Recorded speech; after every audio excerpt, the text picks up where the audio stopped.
Good evening, everyone, and if you are US-based, a very happy Thanksgiving to you, and thank you for spending it with us here at A Strange New Pod.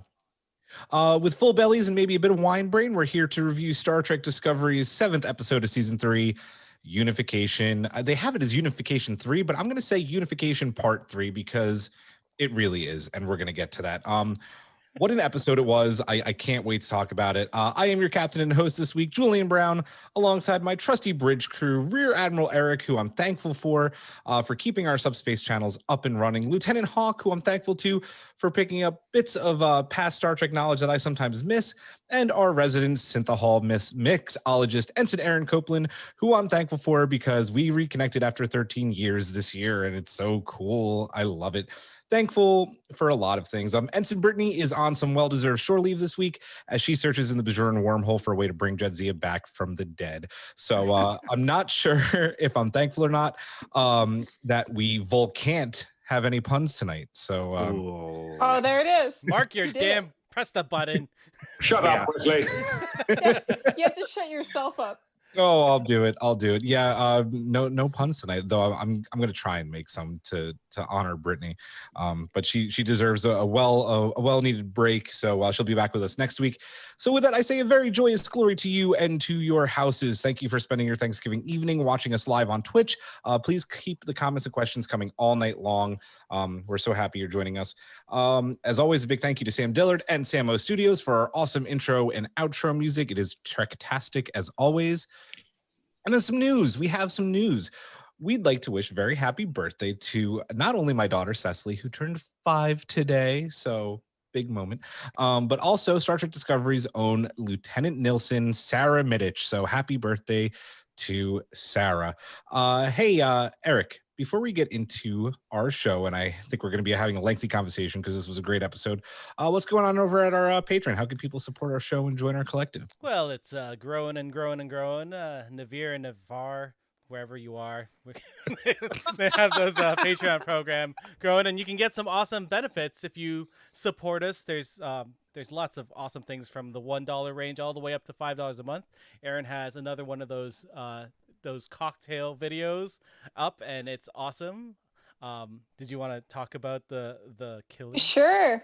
I mean, this month we did the Killy and the Grudge, one alcoholic, one non-alcoholic, and I dare say that the videos are going to improve over time. I feel like we really stepped it up this month, and it's just fun. It's all stuff that you can get at your supermarket. You don't need to spend a ton of money, and it's just, we do these Discord watch-alongs. We haven't done this month yet, so the video's out. If you want to join our Patreon, you can see the alcoholic beverage, make it yourself, or just, pick up a cider and join us on our Discord and join the Patreon, and we'll chat about it, and it's a lot of fun. Yeah, there are filters, there are multiple camera angles. We're pulling out all the shots. There's also, I assume you guys are doing another Drunk Space 9 sometime soon? It's coming up. It's coming up soon. We're going to do it. And so you can join the Discord where you can chat along with us, and there's no cost for that. You can literally, we're going through DS9 and talking about it, no cost whatsoever. Now, if you want to listen to me and Julian get drunk and take a couple shots and talk about, we're going to do Threshold, which is a Voyager episode of some renown. You may have heard of it. One of my favorites. And another podcast I like called The Delta Flyers has just reviewed it. We're going to get real drunk and talk about it. With Janeway. That was awesome. And you should follow my Instagram, Aaron Copeland, and like it so I can win a mug. And generally, we just have a lot of fun, you guys. So join us on Discord. You don't have to pay any money, but if you want to get that extra content, join our Patreon, be part of the collective. It's a lot of fun. Yeah, and Patreon collective members at the Ready Room and Cerritos Lounge also get like early access to interviews like the ones we just did with Ian Alexander and Jeff Russo. So head on over to patreon.com/astrangenewpod and check us out.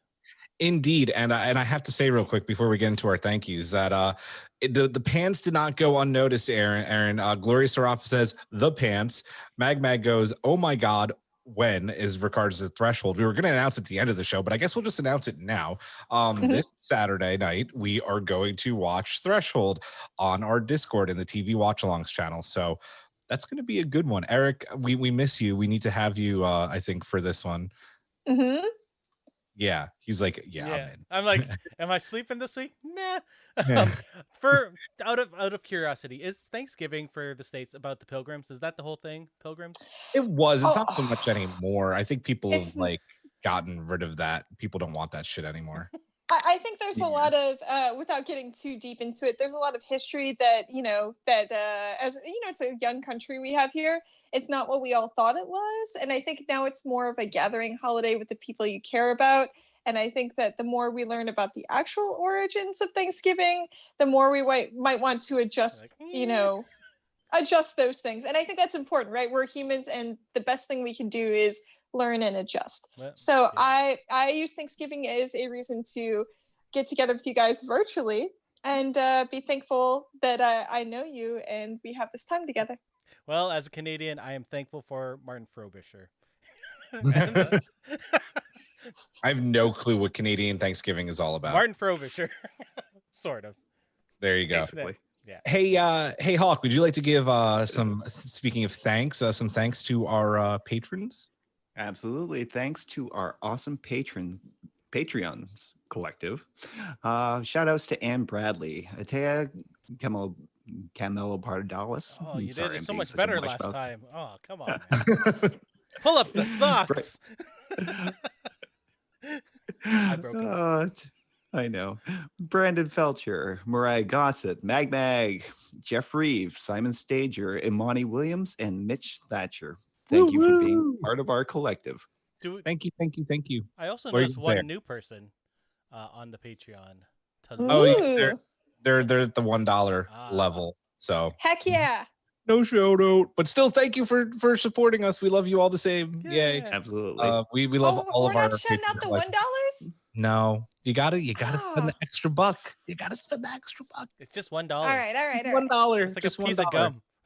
That's like It's a what they cup say. of coffee. The shout out But discount we still again. They're love always you, like, $1 yeah, Patreon. We we still like love you. we like the $1, but 2 gets you so much more. It's like going from a regular transporter to a personal transporter. It's just that extra step. Woo-hoo. Ooh, Great that metaphor. transporter sequence today made me so happy. Oh, so good. Yeah. So good. Anyway. Sticking with the Thanksgiving theme, since it is Thanksgiving here in the States, it is time for Thanksgiving edition of The Strange New Loop. And this was a pretty easy one to come up with this week. Sound. I love the sound, and I know that it drives some of you crazy, which is why I will keep doing it forever and ever.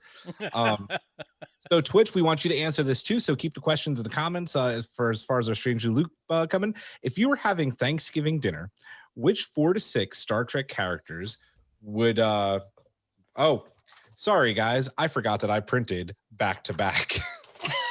Let me do that again. Thanksgiving and wine. If you were having If you were having Thanksgiving dinner, which 4 to 6 Star Trek characters would you want to share your table with? Who is going to go first? And Hawk's ready. Okay. Oh no, Hawk first. You sure? Yep. Yes. All right. So here's my list. So number 1 would be Picard for a great toast. Yes. Mhm. Number 2, Mhm. Worf, because it would be amazing just to watch him eat. That's creepy. Number 3, Troy for a much appreciated chocolatey dessert. That's Mhm, fair. She loves chocolate. Doesn't mean Like- you're gonna get the chocolate, but it will be there. Yes. Damn, Eric. She loves her chocolate. She right. loves her chocolate. Yep. Mhm. And number 4 would be Saru for the ganglia.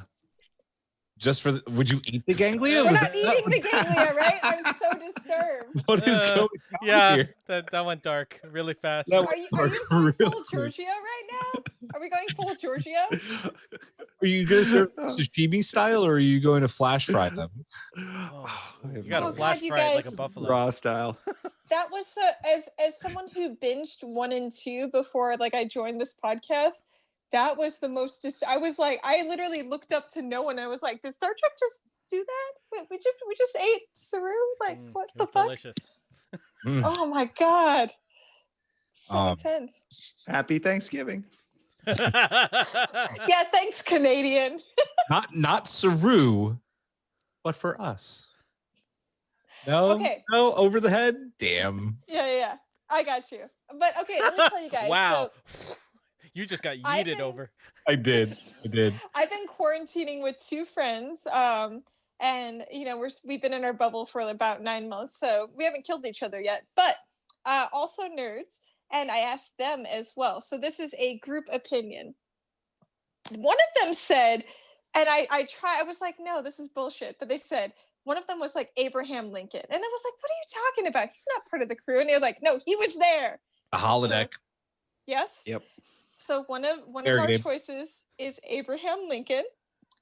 We all also agreed that Picard, for the same reason that Hawk said, amazing toast. And anyone else who's there, he's just going to have like a really good reaction to anyone else who's there.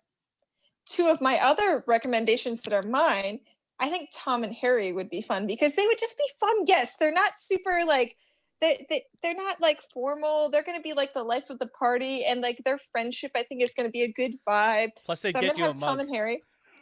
They're going to give me the mug. I'm going to get that mug. They're going to bring that mug to Thanksgiving. I'm going to hold it up. You guys, about December 2nd, We're the getting next podcast, I'm going to be on the podcast, and I won't have the mug yet, but I will hold it up. Maybe in we like can a We'll digitally. Photoshop it in. Yeah. Yeah, we'll Photoshop it in. Yeah. yes, and I will be proud. And then my other guest would be Mariner, because I think Mariner would be so much fun. And Tendi, if I can add another. That was 6. Glorious Narafa agrees with you on Twitch. Mariner faux show is what she said. Right? I'll get to the other Twitch in a second. Erica, was that 4? Aaron? Yes, that was 4. That was like 6. That was 6. It was. Yeah. That's fair.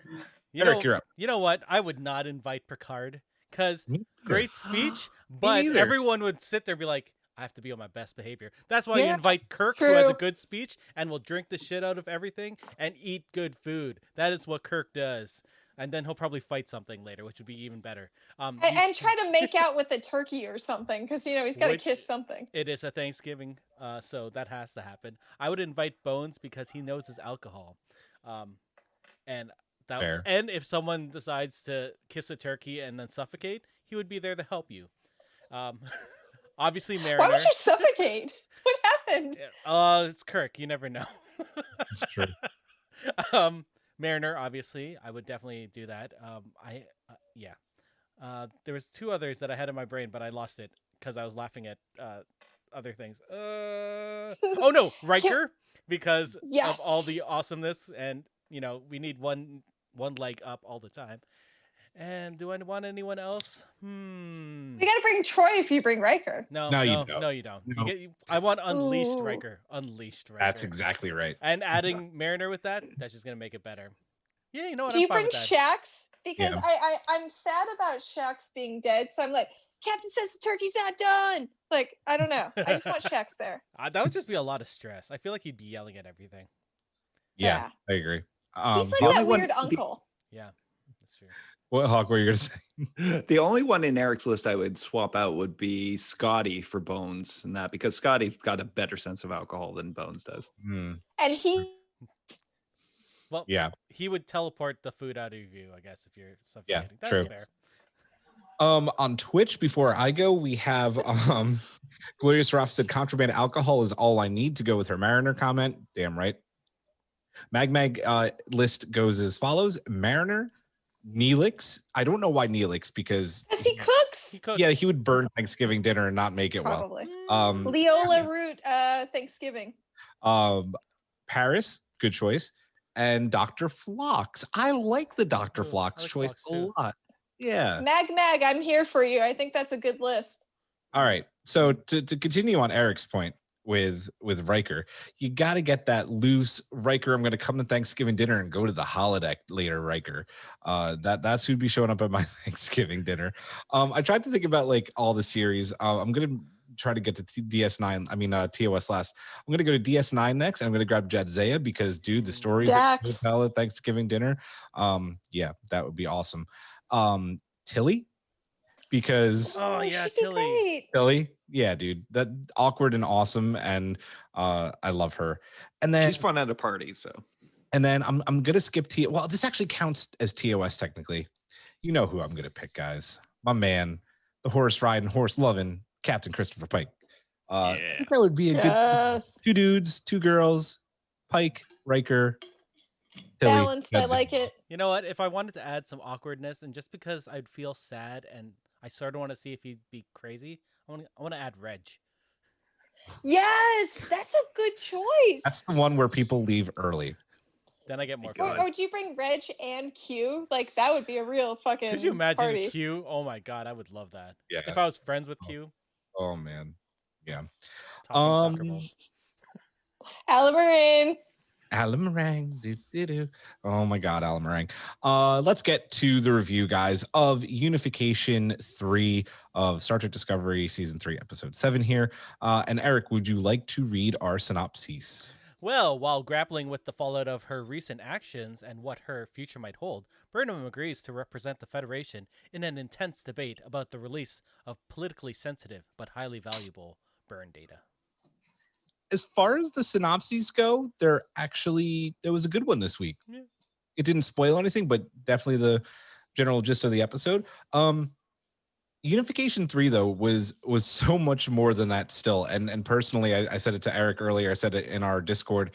One of my favorite episodes of Star Trek ever, not just Discovery, one of my favorite episodes of Star Trek ever. As we find out, Spock was successful in reunifying the Vulcan and Romulan peoples, even though the process took centuries longer after his death, but it happened, which is really cool. And then the other amazing, great thing about this episode is that it answers so many questions that we've asked on this show specifically, which I think is wonderful. The lingering question, like, was Spock successful in reunification? What happened to the Romulans after the supernova and the events of Picard? We get to see a little bit of that in Picard, but we don't really get the answers that we want. And I feel like even though it's 930 years later, they all got answered in this episode in a very big way. The Romulans, Vulcans sharing the planet, now named Navarre, which I thought was, dude, I'm sure that there's going to be purist Trekkies out there who are like, how fucking dare you? And I'm like, I am here for it. I am here for it. And then I guess the question is, what do you guys think about this arc, all these big reveals, and how this episode felt like a really legitimate continuation of Unifications Part 1 and 2 from TNG? I loved it. I thought it was really beautiful, and it's exactly what you say. They're sharing a planet now, but it's not, and it's 1,000 years in the future, but it's not perfect. And I don't know. There's just it was so nice to see this sort of. It felt very TNG to me, where they had an episode that was like, let's talk about philosophy, and people are quoting kind of like even laws and things like that. Because I always think of Picard, where he was like, according to blah blah blah blah. I feel like this is that futurist version of that, because all these other episodes we've seen have been very action packed and a lot going on, and that is something I think we all really loved about TNG, was that they slowed down sometimes to talk about philosophy and have conversations between people, because that's real, right? That's really real. Like, you have to sit down at a table or stand in front of a bunch of fire things and a gong and talk about things in order to work them out. And I loved it. Yeah, I agree. I love Star Trek when it's mostly dialogue. I love the Trek talk. And, we're in a more action-based series now, so having this fully talking, like, dialogue-heavy episode was just a treat. Especially, I assume, for the actors, it's just, it's got to be so much fun just getting all those monologues and all of those. All those scenes were so intense, and not like fully like in your face intense, but there were a lot of underlying emotions over everything. Like, every single person had something like going on behind the scenes, and it was a great watch as a fan and as a tried to be an actor one day but didn't. I know that feeling, bud. Hawk, how about you? I love this episode. Yeah, like hearing that this was Unification 3 or Part 3, as you said. Like, again, Unification Part 1 and 2, it was one of the high points of TNG.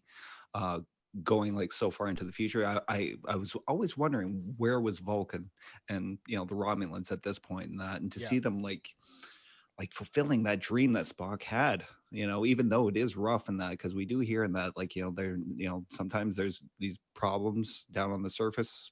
Sometimes they need to be quelled. Some promises are not kind of cool with it, but at the same time, like, it's actually happening. it's only sad that you find out that that because of this happened, and that the Vulcan and the Romulans have actually left the Federation and that. But Yeah. Mhm. Well, it's again, interesting, right? Because the Romulans were always not at war, but kind of like in a Cold War with the Federation, and the fact that they, after the events, especially of Picard, they end up joining the Federation with once they reunify. It's a really cool piece of world building and canon now that I'm super happy. Yeah. That they had. What were you gonna say? Sorry.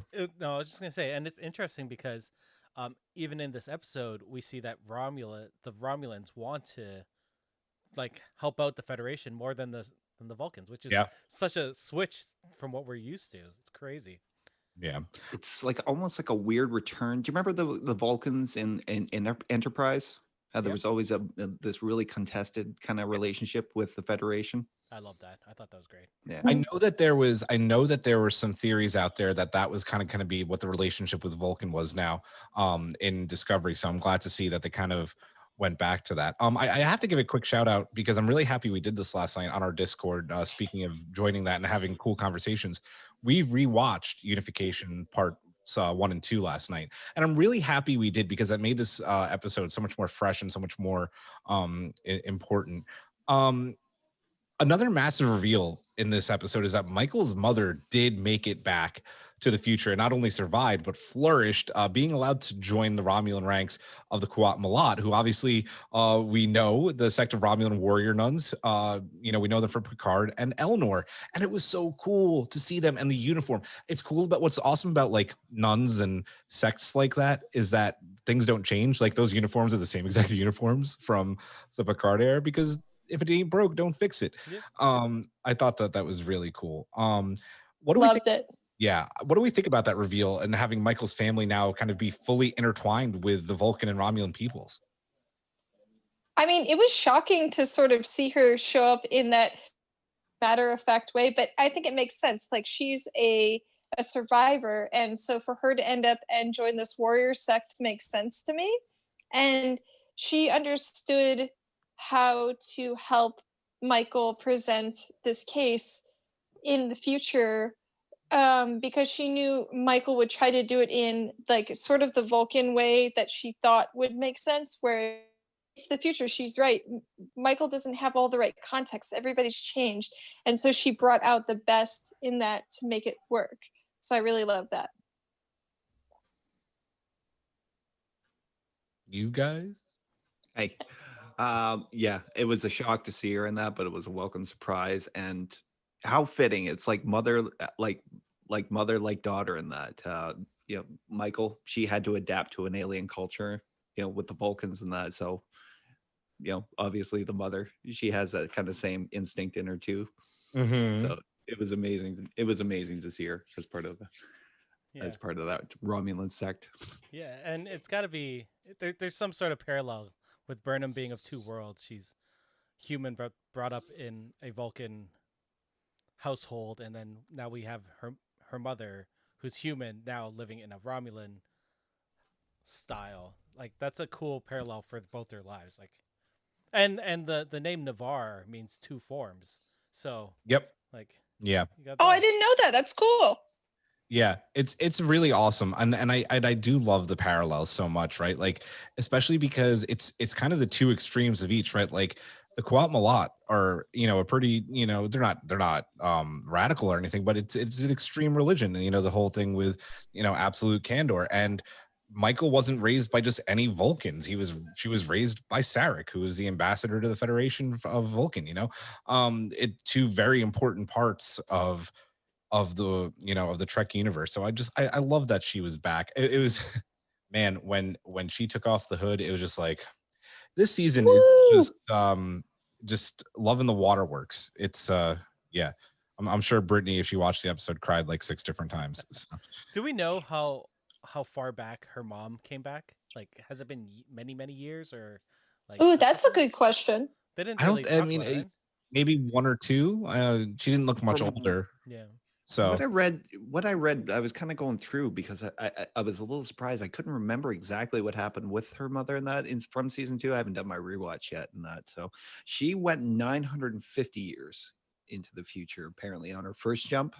Yep. So for this one, I don't know exactly where she landed. So she landed back. So she was supposed to land in Terra Elysium with Burnham and the Discovery, but she ended up getting back to the same place that she had kept jumping to because I think something was malfunctioning in her suit. Yeah. But this time, of course, there was life, and the Kuat Malat found her and brought her back to health. And interestingly, let her join the ranks despite not being Romulan, because we know that's an issue with Elnor because Elnor is a man, and it's only women who are allowed in the Kuat Malat. So really interesting that both, obviously Elnor is a special case, and as is, I believe Burnham's mother's name is Gabrielle. So both just really interesting. Let's take a step back from the main plot for a second and talk about Tilly. As we all correctly predicted, Saru offered her the role of acting first officer, and I want to say that's a very important word, acting first officer. And I have to say, at least in my opinion, I do think it's the right move, but I think it's setting up something much bigger for later. What are your thoughts on this and how the crew reacted to it at the end? Tears. That was crazy. You guys, she's an end. That's my thought. I love her. Your thought, I think she's great. But what? I struggled. I loved it because I feel like she's so level-headed amongst all the crew, and it always seems like there's no outlying factors that are influencing what she believes. Whereas you can see like some people are ruled by their emotions, or maybe they've been in a role for so long that they have a deep love for the Federation or something. She knows what she needs to do, and I think that's what Saru sees in her. Like, she'll do what's right because she knows that it's right. I love that Saru recognized that Tilly has gone through a lot of personal growth in the last few years, especially after the jump into the future. And that, this was his way of recognizing her, that she's evolved as a person, as an officer.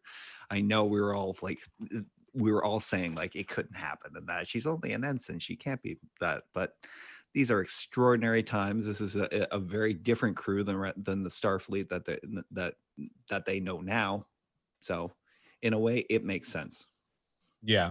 I think I wrote in our Discord, she is really good in the moments that matter, and being in the role that she's in, working alongside Stamets and the command training program before that, like, she is a good leader despite being so young. We got the hints of it last week when she was showing the officers the hologram. Like, she's good at delegating. She obviously needs help because she's young, but she's perfect for the role. And this is what I'm getting at too. This is not going to last. Tilly's not going to be the first officer forever. I think she's going to get a promotion. She's not going to get Harry Kimmed. But Harry Kim is fucking rolling in his grave right now. This is my take, and I want to know if you guys agree with this.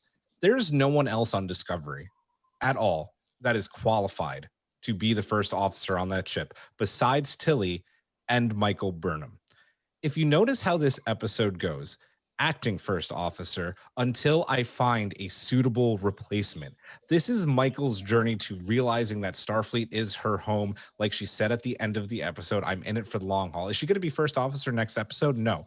Is she going to end the season being first officer again? You're goddamn right she is. You guys agree? Yeah. I would agree. I agree, but I don't want it to happen. Well, and I want to just like backtrack real quick and say that while I will honestly say, because I grew up in like a military family, I think it's bananas crazy that she's at 1 year out of being a cadet to ensign, that she's the first officer. And I get what you're saying. I think it's bananas crazy, but I'm also I'm ready to watch, like, let's watch the season and see, because there are a lot of times where we say, oh, this is blah, blah, blah, blah. But then you watch the story and you go, oh, okay. Because unlike, in a movie, you get to see in 2 hours what happens so you can make an opinion. So I'm ready to, like, let's watch it and see what happens. It's a bit of a struggle for me because if Saru dies, that makes her the fucking captain, which is bananas. I don't think it does. I think it goes to the next ranking. She may be the first officer, but I think and Aaron, you can correct me if I'm wrong. I think it goes to the next ranking officer. It creates a power struggle. Not that I think she would create that power struggle. I think she would be like, yes, no, whoever's the next highest rank. Which is, and I do think that like Stamets does the right thing because his initial reaction is sort of like a human reaction where you go, but then like he corrects it and he comes back and he's like, our support is behind you, and they do support her, and I love that too. So while I want it to be understood that I'm conflicted about it, but I'm not against it. I want to see where we go with it. Yeah, there's some complaints on Twitter and some other places that well, I think some of them are warranted. I'm not that I agree with them, but I get what people are saying, that ending was a little bit cheesy with the crew saying like, say yes, say yes. Did you guys like that, or do you think that was maybe Loved a it. bit out of place? Yeah, loved it. I thought it was great. Loved it. I thought they were going to sing from my Seasons of Love. background. I mean, you have to show support if you want a group to be able to work together in a military environment like that, or military is the wrong word, but like a structured environment, you have to choose to you have to choose to, and that's what Stamets did. You have to choose to rally everyone around and say, we trust you and we believe in you, because it's just not going to work, man. And I thought that was beautiful. I think people also forget that this isn't just a crew of Starfleet officers. This is a family who've been through the Klingon War, going to the Mirror Universe, jumping 930 years in the future, almost dying in the Battle of Control, or whatever the hell you want to call it. They've been through the shit. They're not just crewmates. They are a family. And to show Tilly that support, even though I bet you, like, listen, if you go in all their heads, I'm not sure every single one of them agrees with it fully, but they're going to support their friend because she would die for all of them. Yeah. And if she becomes captain, she'll just turn into Killy. So that's Killy! Yeah, perfect. There we go. She will make a lovely drink. She'll get some blood oranges and put that together, and it'll be great. Follow our Patreon to find out about that. Oh, that was a nice plug. Well done. Well done. Another big reveal, other than, Michael's journey during this episode, we're getting a lot more details about the burn while still knowing absolutely nothing about it. We now know, like any natural resource. We now know, like any natural resource, dilithium supplies were starting to run out well before the burn, which makes sense. You mine it, you get, however different many planets are using dilithium, it's gonna run out. And the Federation as a whole was tasked with finding a new way to travel. That means at the time, whether it was still, at its height of 400 something or 300 something planets, that many people trying to find a way. Navarre was testing a system similar to the Spore Drive, but they thought it was too dangerous and wanted to shutter the program. Starfleet not Starfleet, actually, I'm sure the Federation Council made a vote, and they ordered the planet to continue the research. So when the burn did happen, Navarre thought that they were responsible, or at least they thought the Federation made them responsible for the burn. What do we think about this? And do you guys have any new theories? I know we've talked a bunch in our Omega episode and kind of into the season about what maybe caused the burn. I know. It's I don't know. It's starting to look like maybe an experiment caused it. It wasn't the Vulcans, obviously, we know this. But it looks more and more like, and next week we're finding out they're going to the planet of origin just based on the trailer. And I assume it's some sort of, I don't know, Genesis type, or maybe it is an Omega type experiment that went wrong, but it's I don't know. I don't know.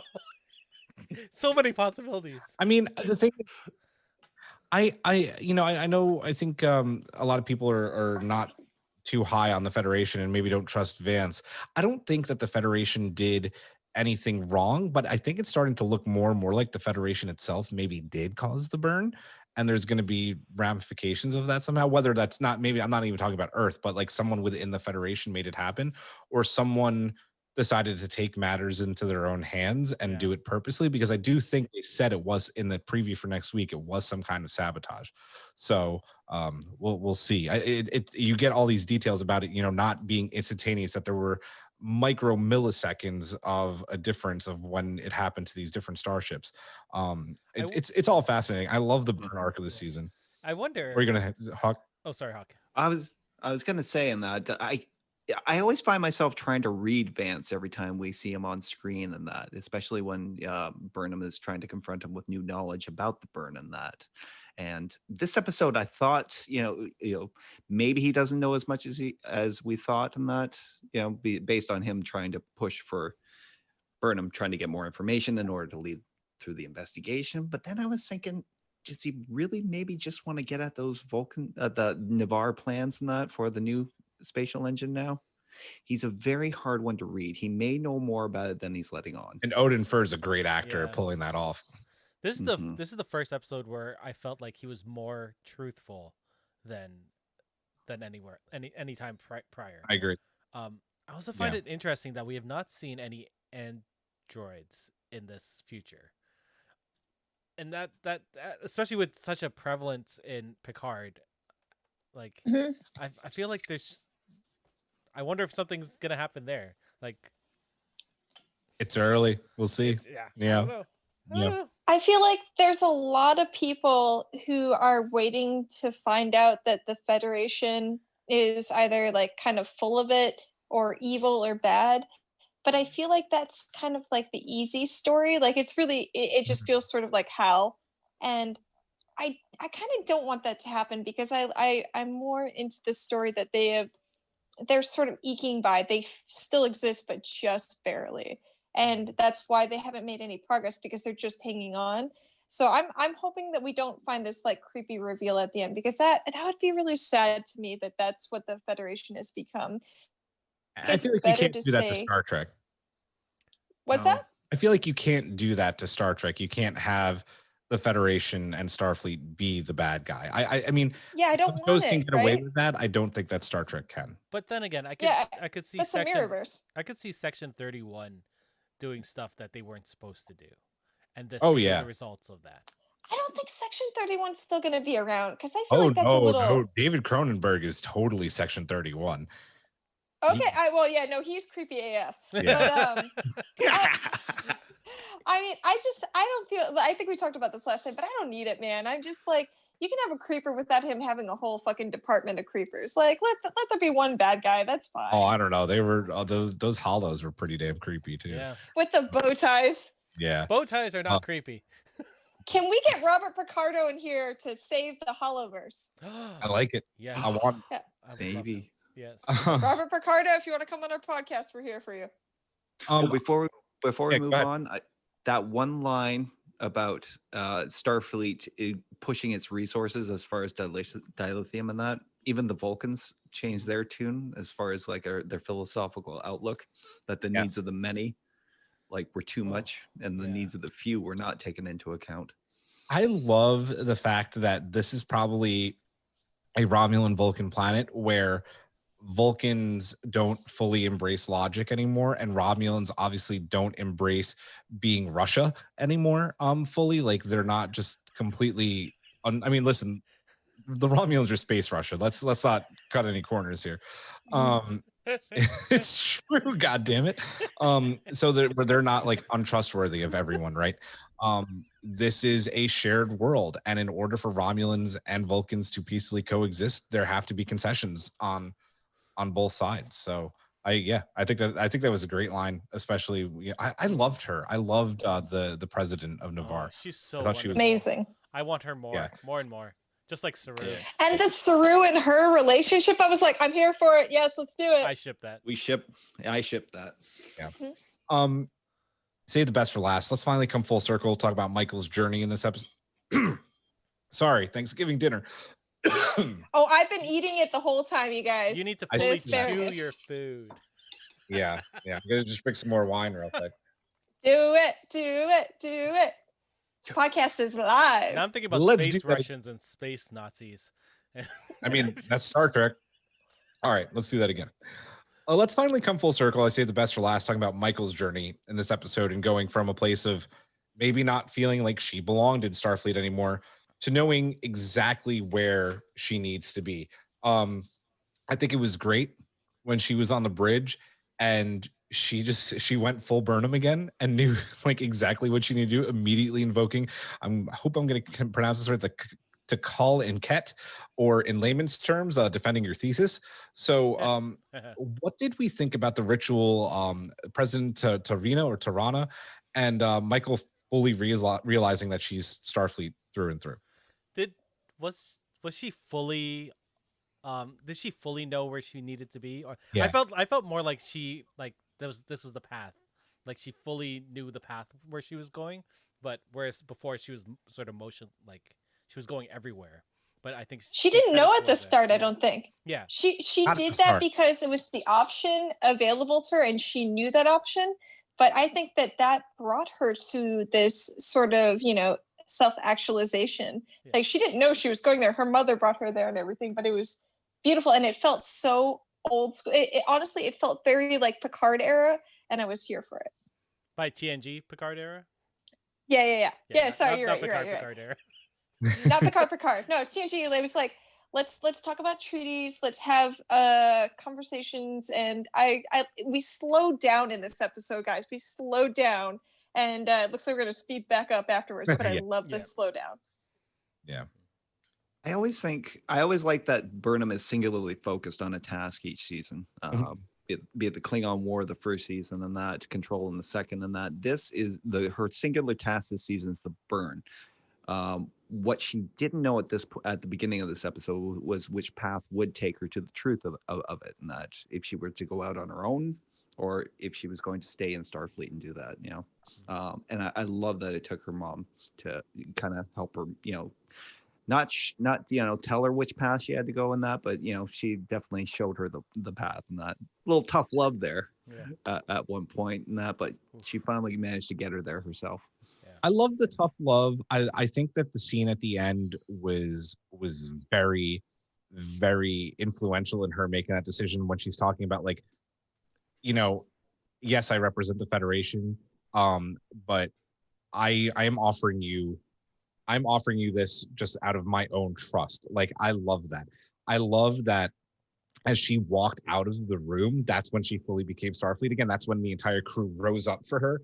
I thought that was beautiful. I also think that she fully kind of went back to Starfleet again when the one character, I can't, the fully logic Vulcan was like, oh no, I'm sorry, not the fully President Terena said something about, you mentioned your brother and being in the Federation, but he left it to come to reunification. But Michael was absolutely right. Just because he left it doesn't mean that he didn't love it and wouldn't eventually come back to it.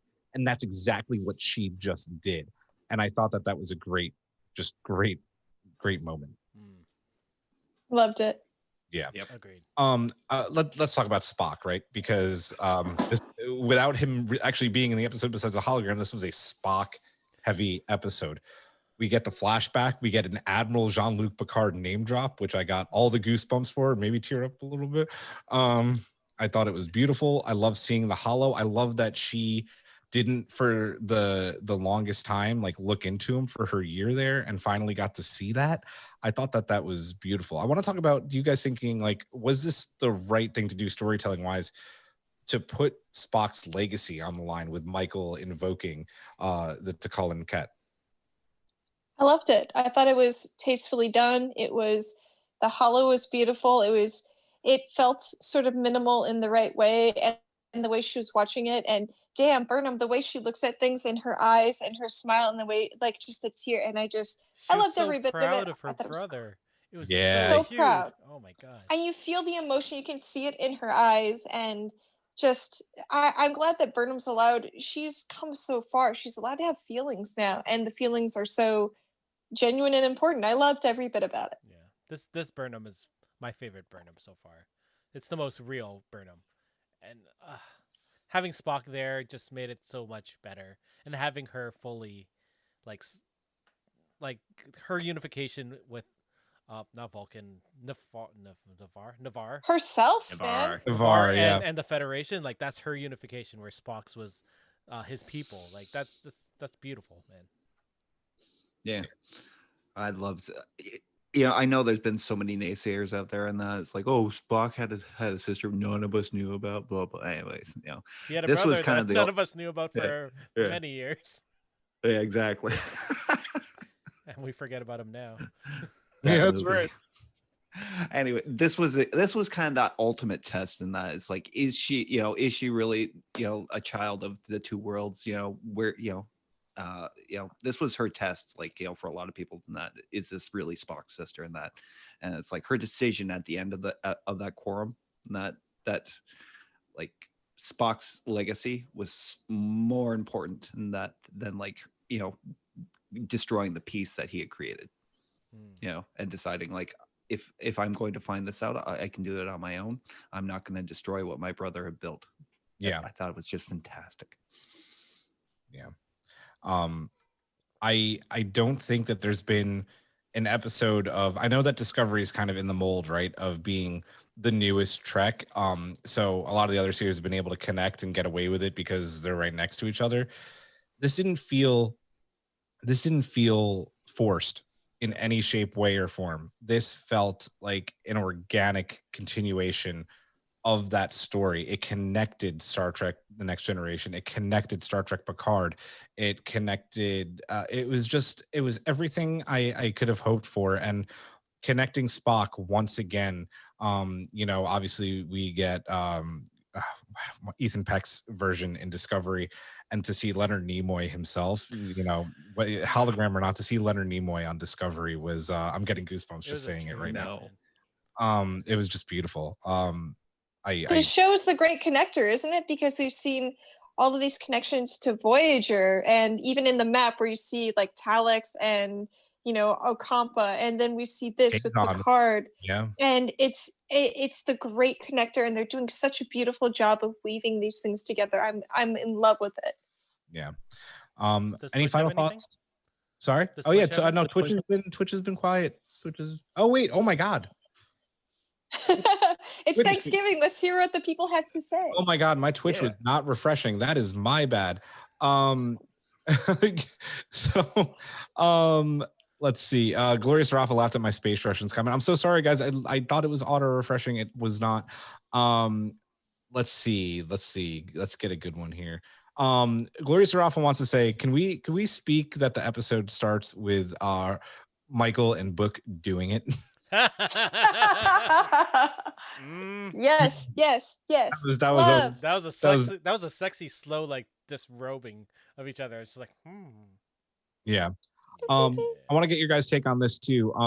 Mag said that she didn't really dig Mom's blind side of Michael. Did you guys like that, or do you think that was a bit too much tough love? I think it was necessary. I think that Burnham has been disconnected from, like, she's obviously been sort of lost from her purpose, because last week we were speculating, would Burnham be with the crew at the end of the season? And I think I said no. But now there's, reunification speaks not only to Vulcan and Romulans. I think it's herself. She's created a more whole version of herself. And I think that her mother sort of helped her face that. So I love you, Mag, but I think that this was important for her to find that sort of way to combine this year that she spent apart from this crew that has been her family, that saved her from from everything, and they become one thing. So yeah, the blind side also, like it was uncomfortable for us because it was uncomfortable for Michael, and that was her pathway through. And as much as I didn't like it at the time, like I was uncomfortable as it was happening, I'm happy about the outcome that happened. Yeah. Rob, oh sorry, Hawk, go ahead. I was saying this was all about building trust with Navarre, and her mom saw the path that she needed to take, and that we didn't quite see it until afterwards, and that, but yeah, it wasn't too much. It was just what she needed, pointing out, having Michael point out her own her own disadvantages, her own weaknesses, and that it just seemed to work. Yeah. Rob also said Hollow Leonard was amazing, especially since we rewatched Unifications 1 and 2 yesterday. Yeah, I mean, I could do a full episode on just Spock and Michael and Unification. It's maybe we will. Maybe one day we'll do a Patreon bonus episode and watch all three of these together and talk about the Vulcan Romulan mythos. I think that would be a lot of fun. Rob also said, and this is a great question, we're getting a little off topic, but I don't mind because it's a good one. How often do hugs push the new comm badges and accidentally trigger a site-to-site transport? Listen, I love the site-to-site transport, but I'm also like, how does it work? How do you choose where you go? Like, there's so many questions. Yep, I had that same question too. Yeah. I would be definitely like Linus. I'd be like, I'm here, I'm there, I'm here, I'm there, I'm there. Yeah. I think there has to be some sort of biometric read with your fingerprints. Yeah. Do you guys have any final thoughts before we rate the episode? I love that they gave a nod to Anton Yelchin at the beginning of the episode, Yes. and that made me so happy. And it was unexpected, and like I sat there, I was like, oh, it hurts. It still hurts having lost him, and Yeah. it's nice that they did that. The USS Yelchin. Yeah. Yep. I didn't see that, so that you It guys was- saying it that, was I'm gonna go quick. back and see it. It was a quick line from Tilly. They're talking about the 3 ships that Michael has black boxes from, and one of the black boxes is from the USS Yelchin. That's wonderful. That's Yeah. that's great. Yeah. Yeah. I loved it. I want to do a Unifications 1, 2, and 3 watch all together now. Let's do it. We'll definitely do it. Rating time, and we're gonna do it out of 10 Romulan stars. Not the Romulan star that went supernova, their logo. The logo of the Romulan Star Empire. Their badges in this episode I thought were really cool. So that's Not 10 little drops of that red. What the fuck red was matter. it? Antimatter. Red matter.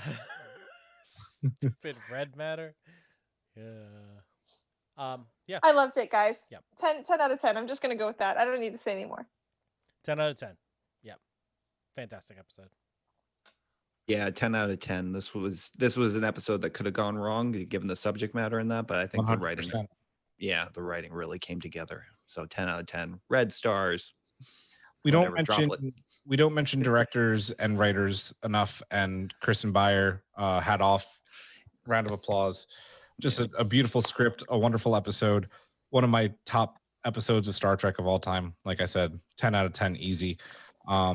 Yeah, just absolutely wonderful. I'm loving this. It is, I think, Discovery's strongest season so far, and we're 100%. 7 episodes in. So, let's get to the mailbag. Hailing frequencies are open. Oh yeah, nice of her. Thanks, Eric. Well, you put your ear there, so Eric, why don't you read our subspace poll from this week? So we asked, is Tilly on her way to becoming Saru's first officer? 53% guessed correctly in saying yes. 20% said no, and 27% said someone else. I want to know what that someone else would have been. You guys, it still seems crazy to me. And it's not because I don't want it to seem like that I love Tilly, but it's just as a first officer, it's bananas to me. And it's not because I don't think she'll do a good job, but it's like you have so much to learn, blah, blah, blah.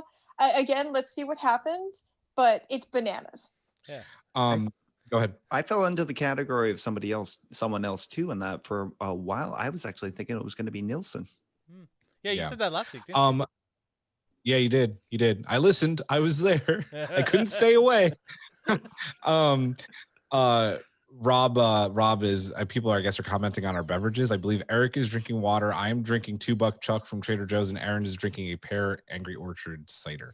So, Yeah, right after I drank the unfiltered Angry Orchard cider because I'm a woman of different tastes. Is it as a sweet cider, or is it one of those more? I mean, okay, very short conversation. As someone who likes cider, because I got introduced by my friends who are English, I don't like that American ciders are all sort of a little overly sweet. And just recently, we're getting a lot of these really nice sort of tart ciders that I like. Nice. These are, I like the unfiltered. And I noticed in the last probably month or so, Angry Orchard, the original, has changed their recipe, and it's a lot different, and it's a lot more tart. I like it a lot. If Angry Orchard wants to sponsor a podcast. Yes, we're here for it. We'll talk to you. That would be a weird sponsor. I think they're a great sponsor. The problem is, if you ask me an alcohol question, I'm going to go on for too long, so I'm trying to edit myself. But what I would say is, I generally like them more tart and sour. Me too. This one's not too sweet, but I couldn't drink like 2 or 3 of these in a row. It would be too sweet. The pear and the unfiltered are my 2 favorites, actually. I really like them. Yeah. But try the original now, because they've definitely done something to the recipe. I actually thought I was drinking one like a month ago, and I was like, maybe somebody touched my roommate or something. Like, I thought maybe he touched the bottle or something, because he eats a lot of like meat. Because it had like this like, it's weird. I thought it had like a pork taste to it, and then I had one again like 2 weeks later, and I was like, oh no, they've done something to it. It wasn't bad, but I was like, I think he like was making bacon and touched it, but no. There's something going on. So I like okay, Eric said that she was going to edit herself. I'll stop now. Bacon and alcohol. I told you guys, you can't let me go. I love it. She needs to Linus herself out of here. Yep. Oh my god. Oh. Before we move on with the mailbag, we have some ratings from Twitch. Gloria Sarafa gives it a 15 out of 10, saying Jolan true indeed. Mag gives it a 9 out of 10, and that is the ratings that we have so far. So hey Hawk, would you like to read what Captain Pikachu wrote? Yeah, just a note, the planet of Navarre, formerly Vulcan, is also the name shared by the Sirach class ship that was going to take T'Pol back to Vulcan for her involvement in the destruction of the monastery on Pajem. Yep. Yes, it was. And Rob actually added to that in reference to the Dorothy Jones Star Trek stories from the 60s. Navarre in both Enterprise and Disco is a reference to its broader out-of-universe term, which is absolutely fitting here. I thought that was really, really cool. Aaron, do you want to read the last mailbag from Mag? I would love to, but I am podcasting from my cell phone and I cannot see it. Phone. Sorry, guys. This is a little difficult. I can do it. Sorry. I'll do it. It's from Meg. It said Meg. It took a lot.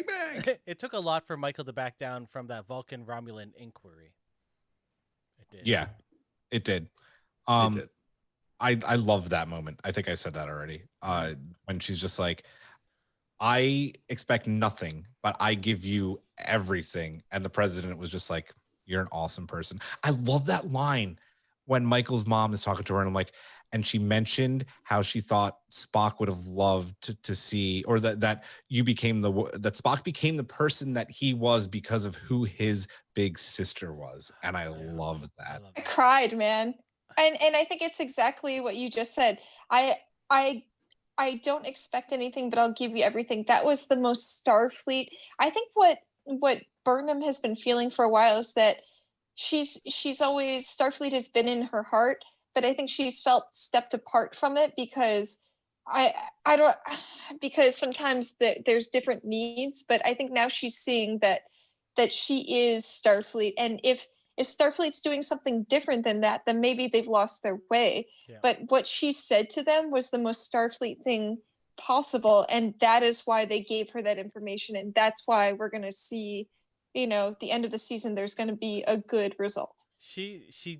Her journey is the same as Mariner's, which is so awesome to see these two characters embrace the Starfleet inside them. It's so good. I love it. Oh my God. Wouldn't you love to see Michael I would die reading up on our history and just on the holo comes up Ensign Beckett Mariner, the forever ensign who just bucked the Starfleet's authority. And then it's Mariner and Burnham and Harry Kim, and they get to hang out for 30 minutes. I'm here for it. Let's do it. On the holodeck. Still the commander. Yes. Yep. Garrett Wang, get it done. Anything else before we wrap up, guys?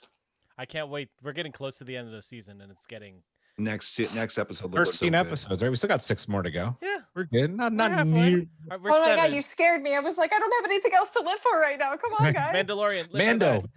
Yes, Ahsoka tomorrow, guys. Actually, I might stay up till 3 and convince Karen to wake up and watch it. No, she won't let me. I might do that. Yeah. Yeah.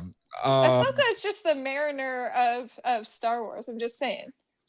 Glorious Ruff says live action Mariner. I am here for it. Same. Can she travel in time? Because that would be, I would die. The amount of contraband that she has, hell yeah, she can. Are you kidding? Yeah. Yes.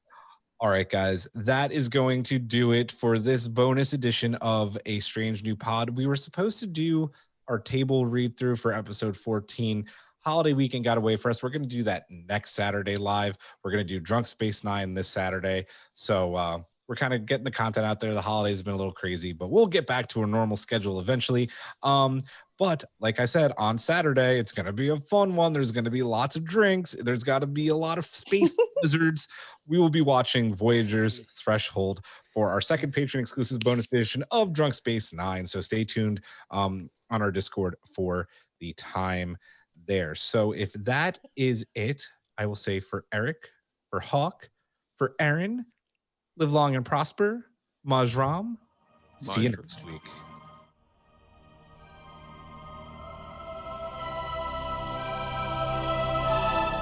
Thanks for beaming into our podcast today. If you want to keep the hailing frequencies open, you can subscribe on Apple and Google Podcasts, YouTube, and Spotify. Like what you hear? Put in a good word with Starfleet and leave us a 5-star review.